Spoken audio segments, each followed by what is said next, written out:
Back with Bobby and JJ Radio, we have Pete Hero, a certified financial planner that is one that you've never seen. He advises business owners and individuals on insurance solutions to allow him to create retirement planning for you and your small business or large business. We also have Alicia Haff. She's a lawyer that is really passionate and probably the most knowledgeable that we've seen ever on the Affordable Care Act. We're going to dive right back in with the infinite knowledge of Alicia. So let's talk about some other rules and what are some of the penalties involved and how are these going to affect business owners all over the place? Thanks. There are two sets of penalties that apply, and they Death? apply, death and taxes. Well, we're going to talk about the second one, the taxes. Two certainties we now have: the excise taxes involved with ACA as being one of them, right? Yeah. Okay, so if you are an employer with 50 or more full-time equivalents, okay, basically for our purposes today, full-time employees. Sure. You choose not to offer a health plan that's affordable and meets minimum value, which there's a calculator. The Department of Health and Human Services says this is a good enough plan that we'll accept as a full plan. This one is junk. We won't accept that as a full plan, right? Okay. So the employer has a choice. Offer a plan.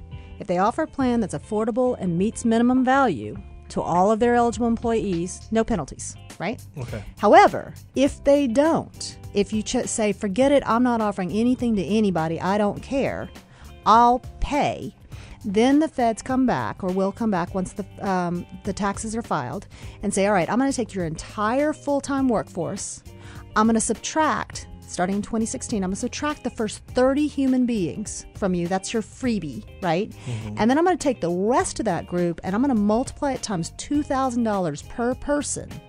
And that's what the employer would owe in excise taxes for not offering coverage. So that's And 20 in some times situations, 2,000. that would be cheaper than actually paying people taxes in some situations, right? In some, but really not most of the time for that particular one. There's the tack hammer penalty, yes. But for this one, we call it the sledgehammer penalty. Mm-hmm. This one typically is more expensive than your insurance options because you got some inexpensive insurance options we'll talk about in a second. Sure. Okay, but for this particular penalty, here's the deal.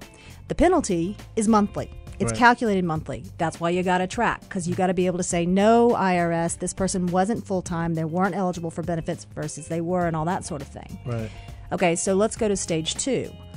I really cannot afford to offer, I don't know Pete Hero, therefore I've not found out about how well he can do and give me a great plan. I've got a nightmare plan that's going to cost us a fortune, cost us to close our doors. We're not going to offer anything. Right. Call me. Alicia says, no. Go talk to Pete or go talk to whoever you use and talk to them about a MEC plan. It's a minimum essential coverage plan. It's got nothing in it except for preventative. But what it does is it gets the employers out of the sledgehammer penalty, out of the big one. Okay. And then this is where you can save money. I'm offering either a MEC plan or I'm offering a plan that's not affordable to everybody, but I'm offering them something. Then a person may go to the marketplace, get coverage, that subsidized coverage for them and their families.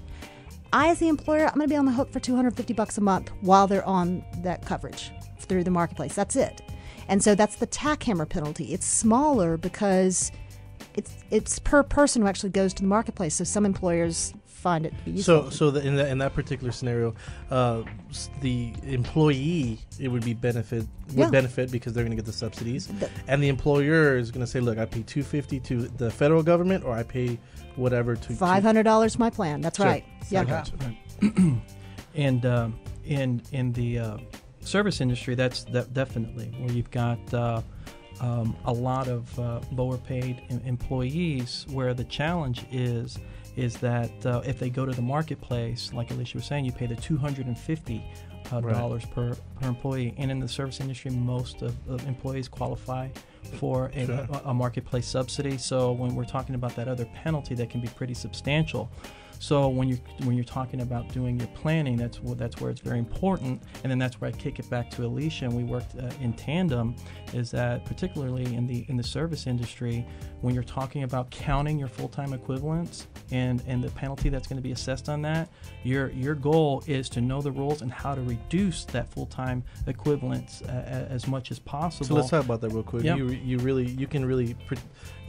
work out the numbers to figure out who's actually full-time and who's not. That's right. Well, Alicia Alicia it actually does that, and, Sure. and you can do that. I can actually do it myself, Sure. and I can work With with the the company. stopwatch? I mean, right, That's exactly pretty right. much a spreadsheet. Really, that's all it is. And you get these other payroll companies that do that. We say, oh, we do tracking and so forth. Something that I can do, and I could do it for free for a client. But it's not so much the data that it's how you interpret that data. It's the plans that you designed around that data that's important. So that's why when we're doing counting and so forth and doing that type of tracking, I use Alicia's group exclusively for that because Sure. of the reports and so forth that we can actually work with. So when you're considering a plan, you have this tax and that, and you hear these different ideas, but it can be different for every company. And Alicia, real quick before we take a quick break. So when businesses work with you, they have a lot of the burdens off of their shoulders because you work them through all this kind of stuff, and if they get anything in the mail from the IRS, That's then right. you got to deal with it. We indemnify, we take care of. And one of my clients said, when we met earlier, he said, love you lots. I don't ever want to see you again. Just I'll pay you my bill. You take care of this. And that's what we do for him. I love it. I love it.